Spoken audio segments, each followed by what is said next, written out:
રાજકોટ રેન્જના ડીઆઈજીપી નિર્લિપ્ત રાય 2 દિવસની જામનગરની મુલાકાતે આવ્યા હતા। આ મુલાકાત દરમિયાન તેઓએ જામનગર પોલીસનું વાર્ષિક ઇન્સ્પેક્શન કર્યું હતું। આ ઉપરાંત પોલીસ હેડક્વાર્ટર ખાતે યોજાયેલા એક કાર્યક્રમમાં હાજરી આપી હતી તેમજ હેડક્વાર્ટર ખાતે પોલીસ વિભાગના ઘોડા અને ઊંટ વગેરે પ્રાણીઓને કેવી રીતે સાચવવામાં આવે છે તેની જાણકારીઓ મેળવી હતી।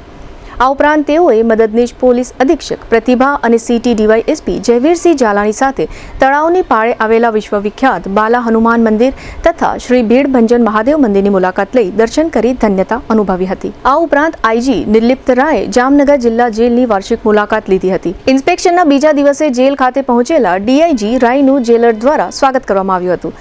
ત્યારબાદ તેમણે જેલ પરિસરનું જાતે નિરીક્ષણ કરી સુરક્ષા વ્યવસ્થા, કેદીઓને મળતી સુવિધાઓ અને જેલમાં ચાલી રહેલી વિવિધ કામગીરી અંગે બારીકાઈથી માહિતી મેળવી હતી।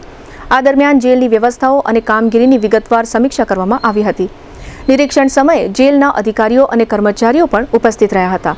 ડીઆઈજી નિર્લિપ્ત રાયની મુલાકાતથી જેલની સુરક્ષા અને વહીવટી વ્યવસ્થાની સમીક્ષા પર ખાસ ભાર મુકાયો હતો। આઈજી નિર્લિપ્ત રાયની આ વિવિધ મુલાકાતો દરમિયાન સ્થાનિક પોલીસ અધિકારીઓ એસપી રવિ મોહન સૈની, મદદનીશ પોલીસ અધિક્ષક પ્રતિભા તથા સિટી ડીવાયએસપી જયવીરસિંહ ઝાલા વગેરે સાથે જોડાયા હતા।